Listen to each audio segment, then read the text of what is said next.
Bonjour à toutes et à tous, et bienvenue pour une nouvelle vidéo sur Cardfight Vanguard. Alors vous avez dû le constater, ça fait quelques semaines que je ne parle plus de Vanguard sur ma chaîne. C'est tout simplement parce que je ne prends plus de plaisir à jouer au jeu en l'état actuel, et que j'attends le reboot avec beaucoup d'impatience. Et dans cette vidéo, je vais bien sûr évoquer les raisons pour lesquelles j'attends ce reboot, et cela ne va bien sûr pas sans le comparer au format G, qui selon moi, reste quand même le meilleur format du jeu sur la durée. Voici donc, selon moi, selon mon opinion, quelques raisons pour lesquelles le reboot de Vanguard est une très bonne chose, et voire même nécessaire. Tout d'abord, le reboot constitue un point d'accès pour les débutants. Pas la peine de trouver les anciennes cartes, les nouvelles sont à disposition à partir de la VBT1. Ce qui rend le deck building assez accessible, et c'est très simple justement de trouver les cartes pour monter un deck. Tout cela va bien sûr avec un gameplay qui a été simplifié, plus besoin de leur parler d'extra deck avec la G-Zone, plus besoin de leur parler des mécaniques de Légion, de leur parler des différentes mécaniques de chez Break, etc. On a juste à leur présenter la mécanique de Gift, de l'Imaginary Gift, qui est une mécanique qui est assez basique en somme. Salut Jérém Star, alors qu'est-ce que tu penses du reboot? Salut, pour moi le reboot c'est quelque chose de bien pour le jeu, pour la communauté, pour les débutants surtout. Enfin moi personnellement je suis fan. Je sais qu'il y a pas mal de gens dans mon entourage qui approuvent aussi ce nouveau système, en espérant que, il est bien pour la suite, quoi. C'est une étape, on va dire, nécessaire parce que c'est plus accessible aux débutants. Parce que si tu inities un débutant premier tournoi, bon bah alors coup de carte de ta main et elle te tape. On n'arrivera jamais à se faire des nouveaux joueurs comme ça, donc ça fait du bien. Voilà. Enfin, une autre bonne idée, c'est le format de tournoi standard, dans lequel des joueurs plus expérimentés et des joueurs débutants peuvent se retrouver et jouer de façon équitable avec le même pool de cartes. Donc c'est-à-dire qu'on va pouvoir justement mélanger dans ces environnements de tournoi des débutants et des joueurs expérimentés, sans que les débutants soient frustrés parce que les joueurs expérimentés possèdent des cartes un peu plus fortes du fait de leur ancienneté, des cartes un peu plus chères du fait également qu'elles ne soient plus imprimées, etc. Voilà, ces deux catégories de joueurs seront réunis dans le même tournoi sur un pied d'équité. Et pour Bushiroad, c'est également très intéressant parce que ça peut permettre à plus de joueurs de découvrir le jeu sans être frustrés, se dire j'ai besoin absolument d'acheter 1500 cartes pour que mon deck soit compétitif et de mettre beaucoup d'argent dans le jeu. Donc c'est financièrement aussi plus intéressant pour les débutants de rentrer dans le jeu. Le reboot peut être intéressant, notamment sur les nouveaux triggers. La nouvelle mécanique avec les Imaginary Gift peut être intéressant. Après c'est vrai que pour les joueurs qui ont commencé avec le format G et les Stride, ça peut être un peu déconcertant. Je pense juste que ça va être une adaptation. Et après ça va être aux boutiques et aux associations de moduler un petit peu leur tournoi pour faire vivre aussi le format premium. Donc pour moi le reboot n'est pas une mauvaise chose. Et je pense que ça peut rendre le format premium un petit peu plus équilibré, notamment sur les défenses qui suivaient vraiment plus. Mais au-delà de ces raisons, je trouve que le reboot corrige de nombreux problèmes qui étaient apparus avec Vanguard G. Mais l'un des problèmes qu'il corrige, entre guillemets, c'est le retour à la spécificité des clans. Quand on parle du jeu, on dit toujours aux débutants que chaque clan a sa propre mécanique qui lui est propre. Mais est-ce vraiment toujours le cas aujourd'hui? Aujourd'hui, tous les clans font à peu près la même chose, même s'ils ne le font pas tout à fait pareil. Ils font quand même toujours souvent de la draw, de la multi, etc. Par exemple, si on prend les decks les plus compétitifs du format, ils font tous au moins du card advantage et de la multi. Donc c'est à dire qu'ils font autre chose aussi, du guard restrict, etc. Mais ils font au moins tous du card advantage et de la multi. Je prends par exemple Nubatama, qui peut piocher des cartes et qui peut faire de la multi avec la domination. Dark Irregular qui peut faire de la multi par le fait de renvoyer ses stands au deck et de checker les stand triggers, et qui peut aussi justement piocher des cartes. On a aussi Gear Chronicle, ai-je vraiment besoin de vous expliquer pourquoi Gear Chronicle fait de la multi? On a Bermuda, on a Nova, on a Royal, on a Shadow, on a Genesis. Alors Genesis c'est vraiment le plus symptomatique selon moi, puisqu'on a la multi qui arrive avec Minerva qui restante tout le board, y compris elle-même, et on a vraiment les nouvelles cartes avec Regalia qui sont toutes des draw engine, donc c'est à dire que toutes les cartes font piocher 1, donc ce qui est assez délirant on va dire. Et ça tranche vraiment avec les débuts du jeu que moi j'ai connu, parce que j'ai commencé à jouer il y a maintenant 6 ans au jeu. Et en fait, dans les débuts du jeu, on distinguait 3 types de decks. Donc ce que j'ai appelé en premier les decks de gestion de field agressif, donc qui sont des decks qui jouaient avec les ressources sur le terrain pour vous faire gagner des ressources, ou alors qui retirait les ressources du terrain adverse, et en fonction de ça, votre terrain gagnait du power-up. Vous allez comprendre, c'est par exemple Kagero, c'est par exemple Royal Paladin, c'est par exemple Gold Paladin ou Grand Blue. C'est des decks en fait qui s'axent sur une création ou une destruction de ressources et qui misent sur 3 colonnes puissantes pour gagner. Donc ici il n'est pas question de multi-attaque, je sais que ça va choquer certaines personnes qui ont découvert Grand Blue avec le format G, mais à l'époque en fait Grand Blue ne faisait pas de multi-attaque. La multi-attaque étant apparue avec Night Rose, avant Grand Blue c'était justement de Break Ride pour spammer un board complet qui prenait du power-up quand il revenait de la drop zone. Avant c'était ça Grand Blue. Kagero c'était je détruis ton board et pour chaque carte détruite mes unités gagnent plus 3, plus 5, etc. Et je fais 3 grosses colonnes pour pouvoir te mettre des dégâts. Royal Paladin aussi pareil, le but c'était d'avoir le roi en tant que Vanguard et constituer son armée en appelant des alliés du deck, et plus l'armée était grande, plus justement les power-ups sur le field étaient importants. Au début c'était ça Royal Paladin, avant l'arrivée de Flogal, avant l'arrivée de Yu, avant l'arrivée aussi de Twin Sword, etc. Il n'est pas question de multi-attaque. Ensuite la deuxième catégorie de decks que je distingue, ce sont les decks défensifs. Donc ce sont des decks qui génèrent des ressources en main, contrôlent le terrain adverse et où s'appuient sur une défense puissante. Donc on parle bien sûr ici de Megako, OTT, Angel Feather ou alors Bermuda Triangle. Ces decks s'axent sur 3 colonnes de puissance moyenne, mais sur un gameplay très défensif en piochant ou convertissant des cartes qui sont sur le terrain en main. Le but est donc d'épuiser l'adversaire. Alors vous avez dû constater que j'ai mis Megako dans les decks défensifs et non dans les decks de gestion de field, tout simplement parce que Megako s'axe plus sur une paralysie, que ce soit du Vanguard ou des rires, donc du Vanguard pour l'empêcher justement d'accéder aux ressources par le Twin Drive, ou sur les rires parce que l'adversaire devra remplacer ses rires, mais surtout parce que Megako ne gagne pas de power-up en fait par unité paralysée, contrairement à Kagero ou à Royal Paladin. Et enfin, le dernier type de deck que je distingue, ce sont les decks de multi-attaque. Ce sont bien sûr des decks qui misent tout sur le nombre d'attaques. Là on retrouve les traditionnels Tachikaze, Spike Brother, Nova Grappler, Aqua Force et Pale Moon. Ces decks s'axent sur un nombre important d'attaques moyennes, mais ne génèrent pas de card advantage en main en contrepartie. Le but est de tuer l'adversaire le plus rapidement possible et surtout de le tuer avant de mourir soi-même. On voit donc qu'on retrouve globalement les caractéristiques des 3 Imaginary Gifts. Les decks de multi-attaque étant l'Imaginary Gift Axel, les decks défensifs étant l'Imaginary Gift Protect, et enfin les decks de gestion de terrain et les decks agressifs sont en fait l'équilibre entre ce côté très défensif et ce côté très offensif par la multi-attaque, et constituent donc les decks force. Une fois les gameplays identifiés, on peut constater maintenant les aberrations du format actuel, avec des decks Nova Grappler, Pale Moon, Gear Chronicle, etc., qui font énormément de multi-attaques, voire ayant des combos OTK, et qui en parallèle se permettent de piocher énormément de cartes. Mais je pense que le plus choquant, c'est si on m'avait dit à l'époque en fait que Link Joker aurait accès à la multi-attaque et à la capacité de piocher. Là je trouve ça vraiment aberrant. Mais de plus, aujourd'hui, gagner avec un deck qui se repose uniquement sur 3 colonnes puissantes est absolument impossible. Tous les clans sont obligés de générer de la multi et du C en main pour contenir la multi-attaque adverse. Heureusement, avec le reboot, ce problème est corrigé puisqu'on aura les decks force qui a priori devront se reposer sur 3 colonnes puissance et justement qui augmentent en force grâce au marqueur. On aura Axel qui pourra faire de la multi sans pour autant piocher des cartes. Et on aura Protect qui, eux, se contenteront de 3 colonnes moyennes, mais avec un marqueur Protect qui leur permettra d'être très défensifs.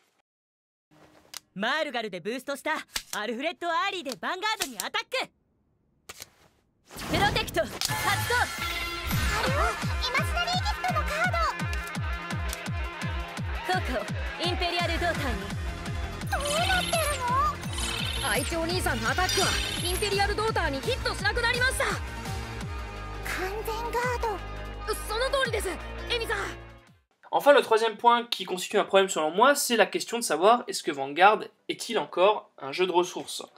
Pour moi, la réponse est non. Et attention, je ne dis pas qu'il ne faut pas savoir bien gérer ses ressources pour gagner, mais il faut bien comprendre ceci. Vanguard, initialement, ça a été conçu de la façon suivante. Une carte posée sur le terrain, c'est une attaque en plus, mais c'est aussi une carte en moins pour se défendre. Et en fait, c'est ça le but du jeu, c'est celui qui sait le mieux équilibré entre ce qu'il pose sur son terrain et ce qu'il va garder en main pour se défendre, entre le nombre d'attaques qu'il va faire et le nombre de cartes en main qu'il va garder pour se défendre, qui doit pouvoir gagner la partie. Je vais prendre deux exemples très caricaturaux les uns des autres. Vous pouvez avoir un joueur qui va poser toute sa main très rapidement sur le terrain et qui va perdre parce qu'il va pouvoir faire beaucoup d'attaques très vite, mais qui va du coup avoir peu de cartes en main pour se défendre et être très vulnérable aux attaques de l'adversaire.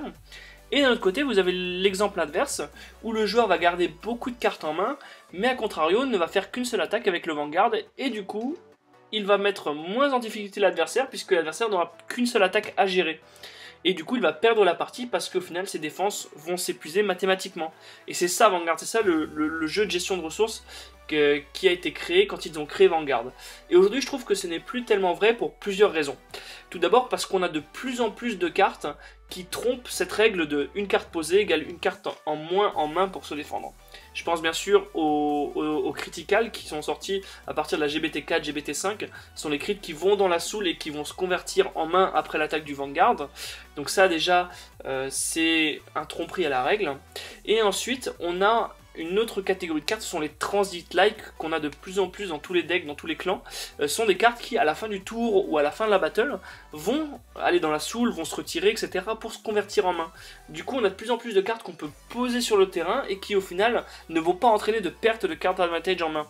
Ce qui amène à une conséquence assez significative, un symptôme qui était très vite constaté, c'est que Kagero, globalement, et les decks field control sont devenus nuls au milieu de l'RG, tout simplement parce que les terrains étaient de plus en plus vides, tout simplement parce que les decks faisaient tellement de conversions que justement détruire les rires n'était pas assez efficace pour faire du CA- à l'adversaire. Et donc, qu'est-ce qu'ils ont fait pour pallier à ce problème? Ils ont été obligés de donner à Kagero et à Narukami, par exemple, des armes de pioche pour pouvoir tenir les decks à multi-attaque. Et on voit aujourd'hui qu'en fait les decks à multi-attaque dominent globalement le format. Et pendant tout l'RG, on a eu une période où en fait le contrôle était totalement absent parce qu'ils étaient incapables de tenir les decks à multi-attaque. Et donc cet équilibre a été un peu, on va dire, un peu laissé de côté. Ensuite, il y a un autre problème qui fait que Vanguard n'est plus un jeu de ressources, c'est qu'aujourd'hui dans l'RG, on a des ressources quasi infinies. Aujourd'hui, je trouve qu'on a des ressources qui sont très peu limitées. Je prends par exemple l'exemple des Perfect Guard, qui peuvent se recycler très facilement dans le format actuel. Alors là, je pense que j'ai même pas besoin de citer des exemples, on pense tout de suite à Arca ou on pense tout de suite à Estras. Mais je pense que le plus gros problème est ailleurs, puisque moi je trouve que il est très facile aujourd'hui de counter charge et de soul charge, c'est-à-dire qu'on est rarement à court de CB ou à court de soul qui sont censés être les ressources avec lesquelles on paye des costs. Donc c'est-à-dire qu'en fait les costs sont très faciles à rembourser, que ce soit par des normal units qui ont cette fonction de counter charge dans le deck, ou alors par les PG, par les J-Guard, qu'on peut utiliser durant le tour adverse pour counter charge. Ce qui amène à la situation suivante. Avant, quand on jouait au jeu, si jamais on était en difficulté, on pouvait justement limiter les counterblasts de l'adversaire pour se donner un petit tour de répit, voire 2 tours de répit, etc. On pouvait reprendre l'ascendant en neutralisant les counterblasts de l'adversaire, en l'empêchant de débloquer ses effets puissants. Aujourd'hui, c'est plus tellement le cas, puisqu'il suffit que l'adversaire fasse un J-Guard, il va bind de heal et il va counter charge très facilement. Également, avant, il fallait réfléchir aussi au timing d'activation des effets, car les ressources étaient limitées, c'est-à-dire qu'il fallait se dire, est-ce que je débloque mon effet maintenant, est-ce que je paye mon CB maintenant, mais je l'aurai plus pour après, etc. Ce qui avait pour conséquence in-game la chose suivante, c'est que, par exemple, on avait 3 CB qui étaient libres, un joueur pouvait être trop gourmand, vouloir utiliser les 3 CB sur un même tour, et après il allait se faire temporiser la gueule pendant les 3 tours qui suivent, où il n'allait pas pouvoir justement débloquer d'effets qui vont lui faire gagner du CA. Et c'est ça vraiment le problème dans l'RG, c'est que ce type de stratégie qui exploite les mécaniques de Vanguard, puisque Vanguard a été designé comme ça, hein, c'était plus je mets de dégâts à mon adversaire, plus je lui donne les armes pour payer ses costs et pour retourner la partie. Et donc ça c'est plus tellement vrai aujourd'hui. Aujourd'hui je trouve qu'on ne peut plus dire qu'en jouant intelligemment et en limitant le nombre de CB de l'adversaire, on peut brider son jeu. Puisque également il existe de nombreuses options dans la G-Zone sans CB, donc l'adversaire peut toujours jouer quoi qu'il arrive. Et donc ça c'est vraiment je trouve un problème, puisque on n'a plus vraiment le contrôle sur cet aspect là de la partie. Le jeu n'était plus ce qu'il était, ce qu'on avait connu. Bon, c'est normal qu'un jeu évolue, mais là c'était plus, même dans l'esprit c'était plus Vanguard, c'était plus proche de Yu-Gi-Oh que de Vanguard. C'était simplement on balance nos combos, on espère tenir les combos de l'adversaire, on espère finir le tour d'après. C'est vraiment beaucoup plus proche d'un TCG comme Magic ou des trucs où on a des enchaînements de cartes qu'un jeu où il y avait vraiment une gestion de ressources, une gestion des counterblasts, une gestion de ce qu'il était possible de faire. tout ça avait volé en éclats. Alors je dirais pas au début du stride, mais on a quand même senti que la pente a progressé. Au début ça allait encore parce qu'il y avait de la créativité dans les decks et beaucoup de possibilités de build que le stride a quand même permis. Mais là, à partir de la GBT, alors je trouve que ça commence à GBT11, mais vraiment à partir de GBT13 et GBT14, avec les strides où on ne stridait que les mêmes strides à chaque tour, les GR principalement, bah, tout ce qui faisait l'attrait de l'RG a finalement disparu. Et c'est devenu juste n'importe quoi. Puis alors la puissance des cartes, j'en parle même pas. Donc le reboot, moi je valide à 200%. Parce que j'ai envie de redécouvrir les fondements du jeu, qui sont la gestion des ressources, la gestion du CA, etc. Enfin on a fait quelques parties avec comment ça s'appelle, les TD... D'initiation. Ouais, d'initiation. Et ouais, je redécouvre des sensations que j'avais pas connues depuis au moins 3-4 ans, quoi. Où faut vraiment calculer au shield près ce qu'on peut se permettre de faire. Coller une carte, bah, c'est perdre une carte de sa main, donc il faut en tenir compte dans sa gestion de la défense. Tous ces aspects-là qui ont complètement disparu du jeu, avec surtout la fin de l'RG. Au début de l'RG un peu, mais vraiment la fin de l'RG, là c'est juste invivable, quoi. C'est tuer ou se faire tuer, mais puissance de 150 000. Donc le fait de repartir à zéro, même si ça a été très difficile à digérer au début, est une bonne chose. On peut revoir des mécaniques qui vont être plus réfléchies que juste stride et faire son effet pour gagner. Là, on va être obligé de se poser des questions comme on avait avant, par exemple sur le format limit break, avec des gestions de timing, de gestion de counter blast, qui avaient tendance à un petit peu passer à la trappe dans le format G. Et du coup, pas trop déçu de devoir laisser Griffin Chan au placard? Griffin, non. Et le reboot corrige ce problème dans le sens où il y a un peu moins de moteurs de counter-charge, voire même des moteurs de counter-charge. Le peu qu'ils existent, je crois qu'il y en a un par clan.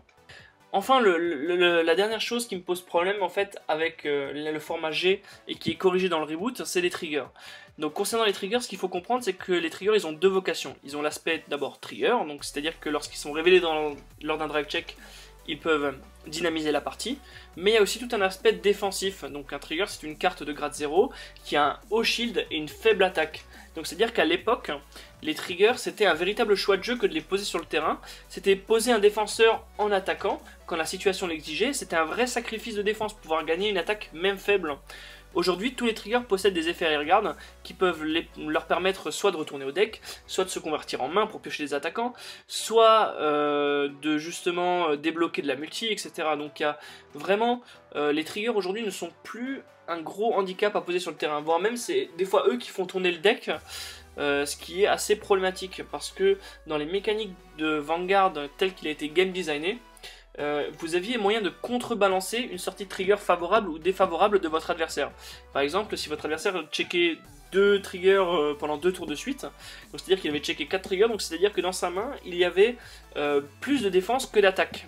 Et donc vous pouviez justement contrebalancer ce facteur RNG en attaquant ces regarde en fait pour neutraliser son nombre d'attaques au prochain tour. Et vous pouvez temporiser la partie comme ça, sachant que vu qu'il avait beaucoup trigué, au bout d'un moment justement, il n'allait plus pouvoir justement poser l'attaquant sur le terrain. Et c'était ça aussi le skill avant-garde, c'était de pouvoir comprendre cet aspect du game design du jeu. Aujourd'hui c'est beaucoup moins vrai puisque tous les triggers ont des effets et lorsqu'ils sont placés sur le terrain ce sont des plutôt bons regards potentiels. Donc c'est encore un problème que va solutionner le reboot, puisque la valeur d'attaque des triggers reste la même, ils n'ont plus d'effet aujourd'hui. Par contre leur défense est multipliée par 1,5 voire 2 pour les triggers. Donc ça veut dire que c'est encore plus de défense perdue lorsque vous invoquez un trigger sur le terrain. Et donc ça va être encore plus un dilemme et un choix de jeu pertinent ou non de poser un trigger à un moment X de la partie. Donc ça va encore renforcer, je trouve, le côté skill, savoir quand est-ce que je dois absolument call mes triggers pour prendre l'ascendant sur la partie. Et ça va vraiment être intéressant pour moi en termes de gameplay. Enfin, avant d'aborder encore 2 exemples qui fait que je trouve que Vanguard n'est plus un jeu de ressources selon moi, 2 exemples pertinents qui collent vraiment avec le format de jeu à l'heure actuelle, je voulais juste signaler que pour moi les triggers, le fait qu'ils puissent se renvoyer au deck, ça devrait rester une très bonne idée, parce que quoi qu'on en dise, Vanguard, votre partie est quand même conditionnée par la sortie de trigger. Donc alors, si on prend 2 joueurs par exemple, et 2 cas encore une fois caricaturaux, un joueur qui pioche ses attaquants et check ses triggers aura davantage, ça se dit pas, mais davantage d'ascendant sur la partie que le joueur qui pioche ses triggers et check ses attaquants. Donc voilà, donc pour moi il devrait y avoir un moyen de pouvoir renvoyer ses triggers au deck, mais sans contrepartie, c'est-à-dire qu'on accepte de faire un -1 pour renvoyer ses triggers au deck. De même, si par exemple on prend que les triggers en dommage, au bout d'un moment on n'aura plus de triggers dans le deck et du coup l'adversaire va pouvoir prendre l'ascendant. Et ça on ne peut pas le contrôler, c'est un facteur RNG qu'il faut prendre en compte et je trouve que ça aurait été bien s'ils avaient donné des options pour renvoyer les triggers au deck. Voilà, c'était cet aspect-là aussi que je voulais expliquer. Et enfin, je reviens sur deux exemples du fait que Vanguard, pour moi, n'est plus un jeu de ressources, qui illustre bien ce fait-là. C'est tout d'abord Dust. Donc on a vu lors des streams du French Circuit ou lors de nombreuses finales, etc., qu'on avait une carte, donc Dust, qui permettait justement d'OTK l'adversaire alors qu'il avait 10 de main, 1 dégât, ce qui pour moi ne devrait pas arriver, c'est-à-dire que l'adversaire a beau être en plus 10 de ressources, si vous arrivez à caler la loupe Dust, vous pouvez en fait totalement gagner la partie. Non,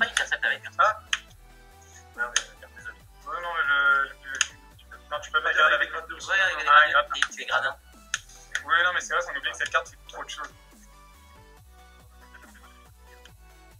Du fait que cette carte soit beaucoup trop forte, et donc du coup, en fait, où est le jeu de gestion de ressources si vous avez plus 10 de ressources sur l'adversaire, et si vous perdez quand même la partie parce que la carte vous permet de récupérer tout le CA que vous avez généré sur toute une partie.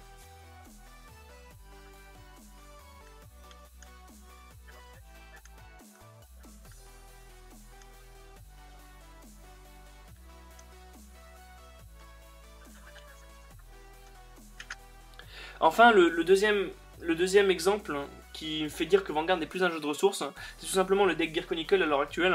Je suis désolé pour les joueurs Gear Chronicle, mais ce deck est vraiment immonde, puisqu'on peut imaginer en fait que vous avez, dans une partie suffisamment qui a duré suffisamment longtemps, on va dire, dans une partie on va dire moyenne, à une étape moyenne de la partie, sans terrain, sans main, vous pouvez quand même constituer une multi-attaque de 4 attaques, quoi, c'est-à-dire sans rien. Vous pouvez quand même faire un tour qui peut hacher votre adversaire. Je prends un exemple, vous avez Chrono Jet, vous n'avez pas de rire, vous n'avez pas de main, vous ne piochez pas pendant votre tour parce que vous n'avez rien à battre. Vous pouvez stride gratuitement depuis la drop en envoyant un G3 en bind zone. Donc là vous pouvez stride Gear Next ou Héritage selon la situation. Vous pouvez justement utiliser le stride skill de Chrono Jet pour Soul Blast et retirer un rire de l'adversaire et vous tutoriser un attaquant. Pourquoi pas Metal Party, tant qu'à faire. Vous allez chercher Arcade depuis votre drop zone, vous la remettez en main, pas vous la collez derrière Metal Party, pardon, vous avez une colonne à 16. Ensuite, vous faites Arcade plus Metal Party, colonne à 16, effet Metal Party, vous recollez un G3, un G1 de la bind zone, hop, vous avez votre deuxième attaque, et comme vous avez Gear Next ou Héritage en Vanguard, vous pouvez faire votre Self Stand qui vous fait 4 attaques que vous avez générées de rien du tout, c'est-à-dire que vous venez de faire un tour de multi-attaque plus que potable à partir du néant. Fin de tour à moi. Hop. Donc est-ce que c'est possible dans un jeu de ressources, donc c'est-à-dire de créer autant de ressources à partir de rien? Je trouve ça vraiment dommage et je trouve ça vraiment unfair. Donc voilà, c'est pour ça que c'est pour toutes ces raisons d'équilibre en fait que j'attends vraiment le reboot avec beaucoup d'impatience. Retrouver les bons goûts de feeling et la variété du Vanguard d'avant, donc le Vanguard où on pouvait avoir des clans qui font de la multi, des clans qui gagnent avec 3 colonnes et des clans qui gagnent parce qu'ils épuisent l'adversaire. Et ça bien sûr ce n'est que mon avis, donc c'est à dire que vous avez le droit d'en avoir un différent. N'hésitez pas à laisser votre avis dans les commentaires. Voilà, j'espère que cette vidéo vous aura plu, j'espère que mes arguments auront su être pertinents.